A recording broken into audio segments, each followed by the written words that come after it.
The keynote speeches for AIC 2021 will be premiered immediately after the opening ceremony on Connecting Asia Facebook page and Connecting Asia YouTube channel. So stay tuned. Ladies and gentlemen, it's an honor for me to introduce our next guest, Dr. Ozcan Saritas, who is a professor of innovation and foresight at the National Research University, Higher School of Economics, Moscow. He is also an honorary professor at Manchester Institute of Innovation Research, the University of Manchester. Professor Ozcan Saritas is an editor-in-chief of Foresight, the Journal of Future Studies, Strategies, Thinking and Policy. Professor Saritas has executive work experience with international organizations, including the United Nations and European Commission. Professor Saritas has published a number of articles in leading journals and has delivered keynote speeches in a number of countries across the world. He has recently co-authored a book entitled Forecast for Science, Technology and Innovation, published by Springer, which has become one of the key reading nowadays. So ladies and gentlemen, join me in welcoming Professor Saritas. Hello everyone, this is Ozcan Saritas speaking from Moscow. First of all, I wish to congratulate the organizers of the 7th Asia International Conference for organizing such an impactful event for the 7th time. I also wish a fruitful conference for all the delegates participating from different parts of the world at this leading event. I would like to talk about the topic of digital futures and towards human technology collective intelligence. Technologies are taking more and more place in our lives, and not only to develop the quality of our lives, but also technologies help us to deal with crisis, chaos, and then they provide us some solutions. Therefore, in the future, we expect that technology and human development should go in parallel and hand in hand. Let me start with my presentation. So the title of my presentation is, as I said, Digital Futures Towards Human Technology Collective Intelligence. And in this one, we will first of all look at the landscape of technologies which are shaping our lives. Before going into that, let me tell a couple of words about myself. So I'm a researcher on Foresight, the field on Foresight, with a PhD from Manchester University, and where I worked for several years after completing my PhD. And I'm there now working as an honorary professor. And after that, I was appointed in 2009 as the editor-in-chief of Foresight Journal, the Journal of Future Studies, Strategic Thinking and Policy. And since 2012, I've been working as a professor of innovation and foresight at the Higher School of Economics, National Research University, Moscow. And I'm the head of Laboratory for Science and Technology Studies and work on a number of projects for the government, international organizations, and leading corporations, both in Russia and in the world.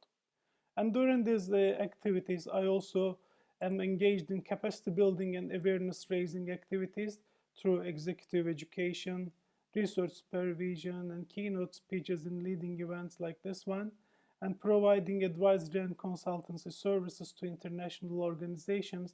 And also I take part in cooperation and knowledge sharing activities in leading global networks. Today I would like to focus on the digital futures. Before talking about individual technologies, it is very important to understand that we live in an ecosystem of these technologies. Because in many places we see that technologies are mentioned and talked, but in most cases on one-by-one basis. So some people will talk about, for example, data technologies, the others will be talking about some social networking technologies, some others will talk about industry 4.0 technologies. But we should know that actually we live in an ecosystem of technologies, and these technologies will coexist in the future altogether. And we need to design some futures which should accommodate all these technologies together, because we will have new possibilities, for example, collecting and using data, and at the same time we will have a better understanding of what is going on in the world and around us. We will be in a much more interconnected society.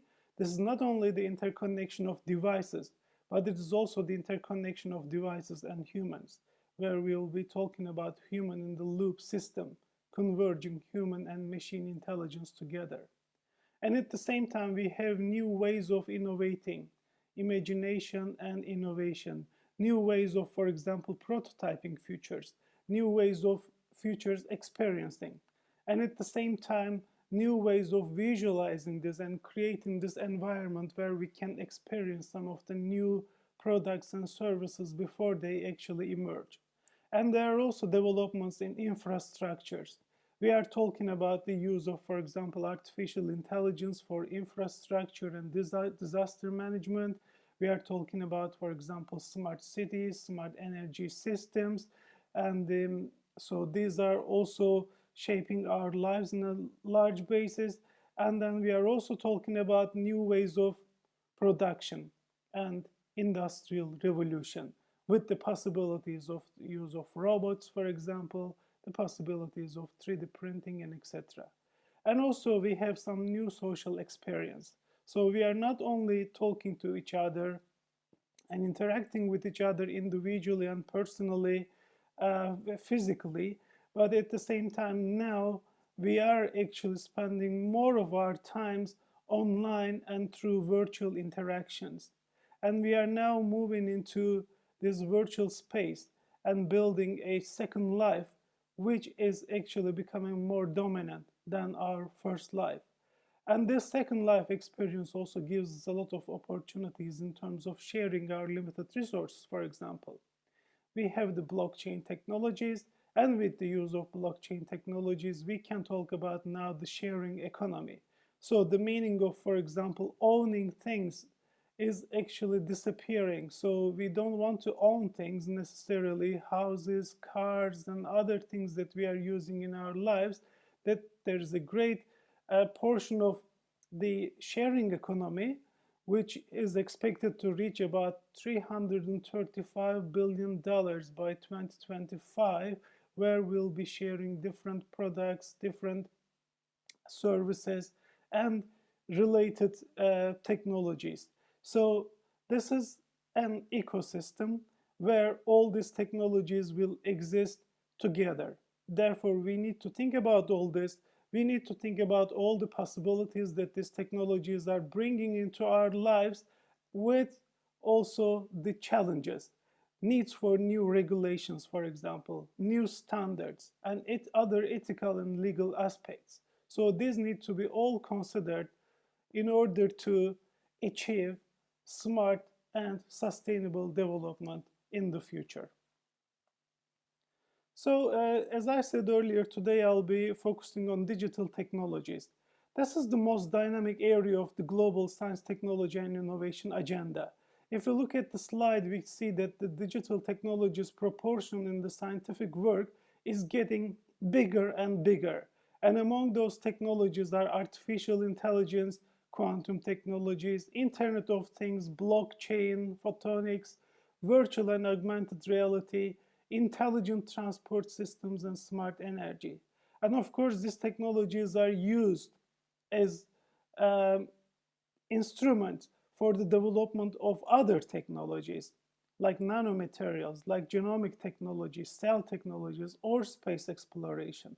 But we see that there's a greater attention to these new and digital technologies, and we see that the share of investment in AI, robotics, blockchain, artificial and virtual reality, and technologies like this is growing.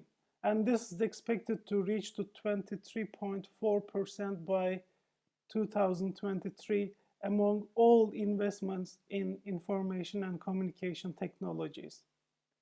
And in 2020, even more tangible shifts were observed investments in new technologies grew by 16%, while expenditure on traditional information and communication technologies remained and even decreased by 3%. When we look at for example, the scientific publications are the beginning, actually. So they are the first outlets where we bring the ideas and share them with the rest of the world before all these ideas and new concepts are materialized in some products and future markets. When we look at them, we see that there's a great interest, for example, in scientific publications on neurotechnologies and artificial intelligence. In the almost past 10 years, the number of publications have doubled. Distributed ledger systems, and impressive growth in the number of publications in the past 10 years. And the quantum technologies, similarly, advanced manufacturing technologies, robotics components and sensors, wireless communication technologies, and VR and AR technologies. So these are all growing and receiving bigger and bigger scientific attention. But these don't only remain as science. They then are converted into some new products and they find their ways to the market. For example, if we look at the patents, we see that the number of patents on neurotechnologies and artificial intelligence growing. Similarly, distributed ledger systems, quantum technologies, advanced manufacturing technologies, robotics components and sensors, wireless communication technologies, and similarly VR and AR technologies are growing very fast. And when we look at the big players in this field, we see the big companies, technology companies like Apple, Google, and IBM, and also some electronics and manufacturing companies like LG, Samsung, and Canon, telecommunications companies Huawei and Guangdong and ZTE. So actually, in this landscape, all these companies don't only compete with each other, but they also cooperate, because telecommunication companies are needed, for example, by the big technology companies, and they are also cooperating closely with electronics and manufacturing. So there's one competition, but also there is strong cooperation in order to provide the technologies demanded by the other technology developers. So we see that the number of patents are also growing, and we can easily understand this from the number of new devices, for example, new applications and software entering into our lives on a continuous basis. If we compare this, for example, science and markets, we see that some of these technologies are at the scientific development phase, whereas the others have already found their ways to markets. So among those technologies which are at the scientific level, scientific development level, are deep learning, convolutional neural network, computer vision, reinforcement learning, natural language processing, and the others. And when we look at the market side, on the right side of the figure, we see that autonomous vehicles are actually making a great progress, and we started seeing more and more of them on our streets. I'm sure many of you actually have seen such cars, driverless cars, labeled and saying this is an autonomous vehicle, and then we will see more and more of them, and in the future, in the near future, we will probably have our access to them individually as individual consumers. There are also deep learning technologies.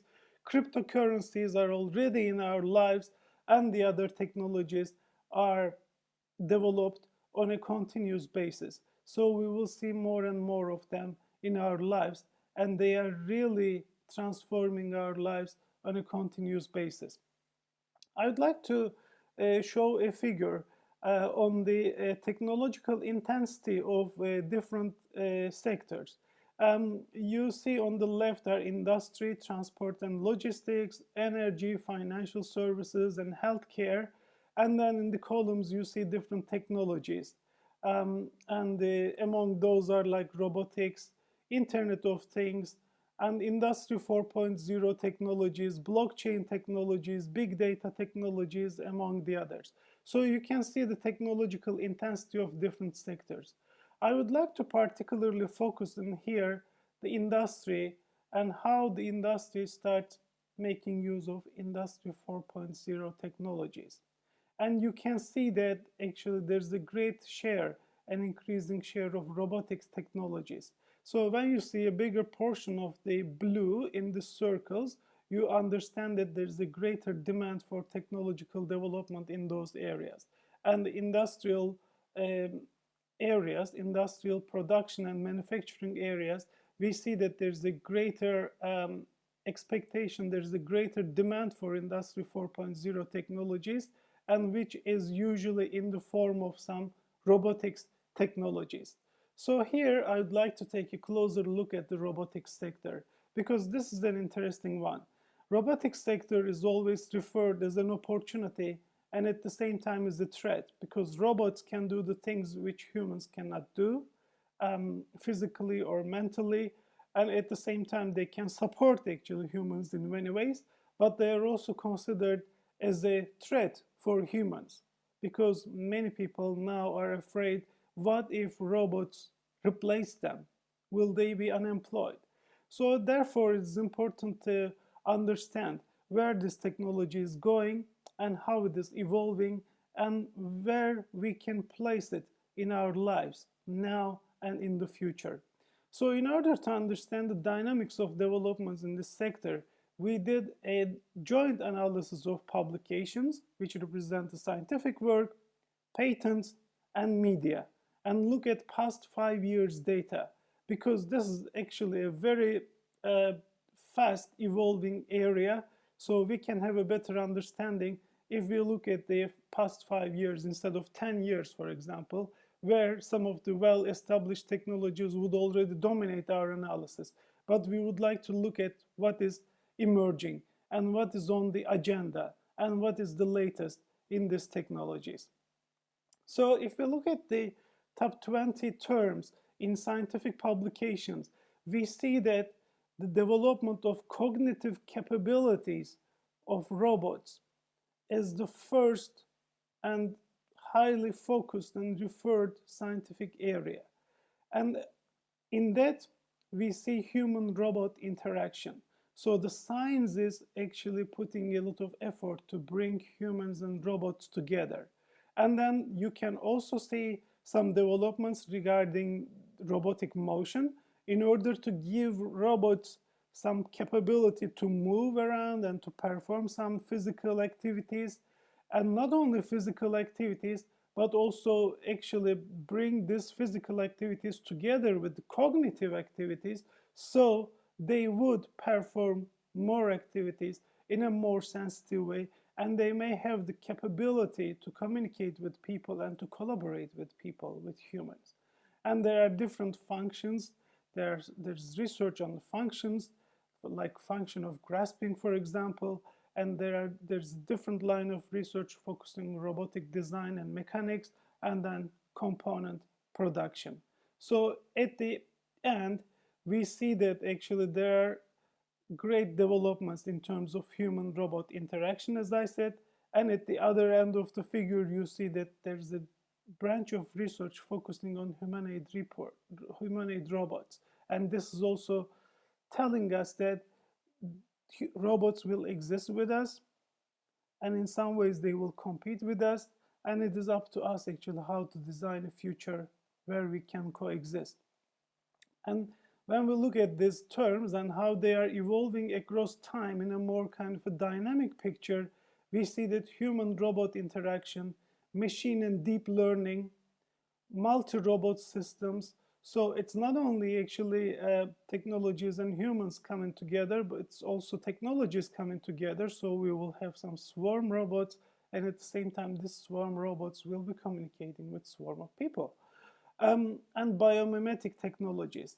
And again, the second branch, which is growing very high, is robotic motion, robot design and mechanics, because we need more flexible, more capable robots, more multifunctional robots. And you can see that that finds a in its way in the development of soft robotics, for example, and then some robotic applications in different areas like medical, aerial, and unmanned aerial vehicles. So there's a focus on application areas too. So one side is about the technology development, and the other side is the development of the areas to prepare those areas where the robots can be used and will be used in the future. So when we look at the patents, as I said earlier, if publications are telling us where the science is going, patents tell us where the products and markets are going. So we see that the number of patents on robotics is increasing on a continuous basis. So there seems like a small slowdown in 2021. That is only because 2021 data is incomplete yet.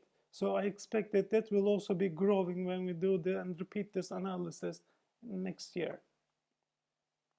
So there are top patent applicants and the topics they focus in robotics. So we see that Seiko, LG, Fanuc, Kawasaki, Samsung, and the other State Grid Corporation of China, they are all focusing on different branches of the robotics field.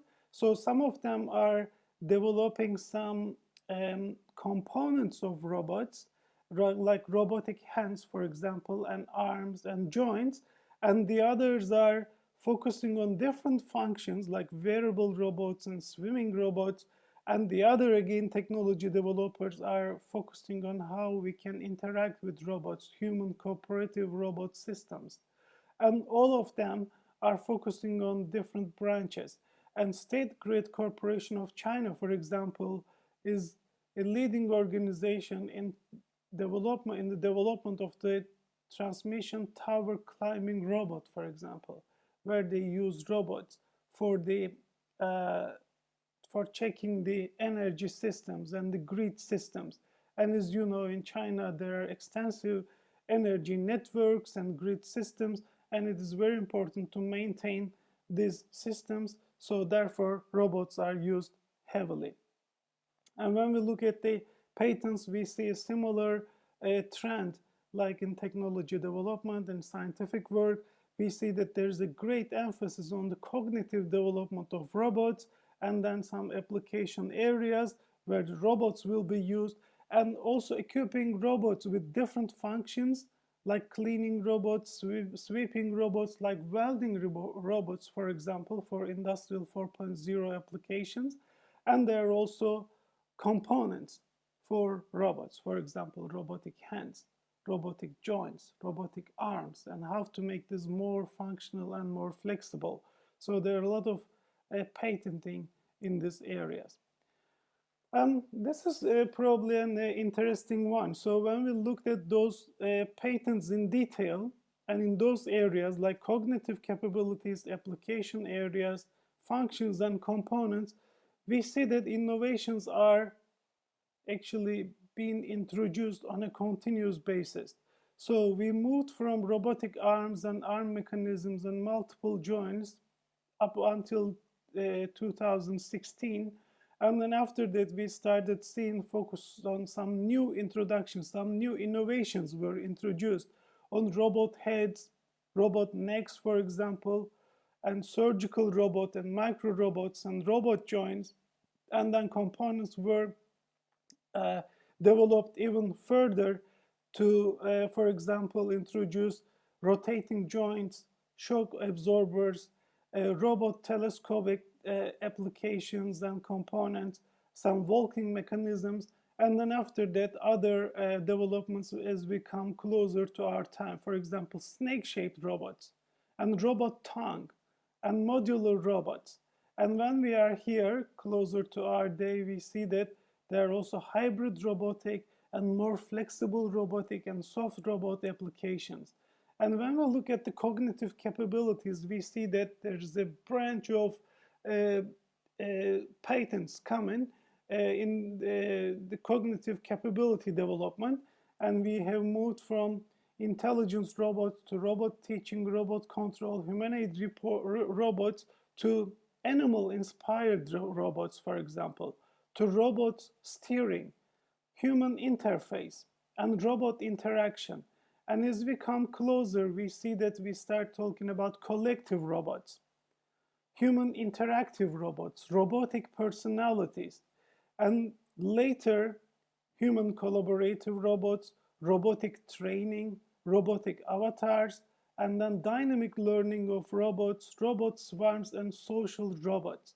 You see how the technology is evolving and developing. And when we look at the functions, there are a number of functions, different functions for different uses. I will come to that later in the application areas. So there are different functions like cleaning robots, climbing robots, for example, and washing robots, burying robot, to bury what?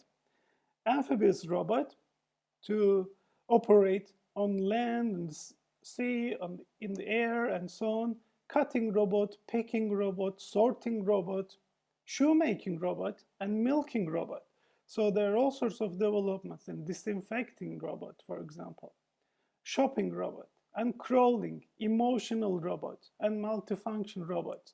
So, and all this find very different application areas to fight fires, to, for example, go underwater for different functioning, nursing robots, pool cleaning robot, pipeline robots, pet robots, for example, to socialize with humans, fish robot, exoskeleton robot, lawn mower robot, controlling robot, education robot, patrol, cooking, logistics, polishing. So there are all sorts of different application areas for robotic technologies. One actually interesting trend in this picture is how we are developing new cognitive capabilities of robots, both on one way to interact with each other, like through intelligent robots, robot networks, robot crowds, and swarms. And in parallel, there are technologies developing on humanoid robots, human interface, robotic personalities, human interface, human collaborative, and social robots. So we want these robots, first of all, to work and synchronize with each other in an ecosystem, but at the same time, we bring the human element in this ecosystem as well. So it's very important to create some human collaborative robots and even social robots. So this go beyond Industry 4.0. It actually goes into our lives, where we will have robots accompanying us to fulfill different functions in our social lives. So there are two branches of reports which are really noteworthy and worth considering further, because the future is going towards human technology collective intelligence. When we look at the developments in these areas, when we look at the focus in this area, we see that there is a research going on human-machine collaboration, artificial creativity, and creativity we consider as a human activity, but we also see that there are some studies focusing on artificial creativity, unsupervised machine learning, how, for example, robots can learn themselves, and automated decision making, because decision making in the end still is a big cognitive capacity of human, but we see that robots are coming into this territory also, and artificial intelligence, brain, and human-like decision-making technologies, superhuman artificial intelligence, human performance enhancement going in parallel to that, and artificial intelligence decision-making. And again, where all these developments are leading. I would like to conclude my presentation with 4 scenarios. And in these 4 scenarios, we are looking at how the human technology interactions might evolve in the future. We are actually at the moment at a rather a primitive stage. We are using some machines and computers, but still we have our limitations. We face a lot of difficulties, and we still don't understand many things. Like this COVID-19 pandemic, for example, right? We still don't understand the emergence of it and how it spread around the world and how it affected all our systems. And it's almost 2 years now. It's exactly 2 years actually, and we are still fighting for this challenge. So that means that we still need to make some progress to develop our cognitive capacity, our mind, and to make some decisions and to maybe understand some natural phenomena and how things actually happen. So we still haven't come to that point.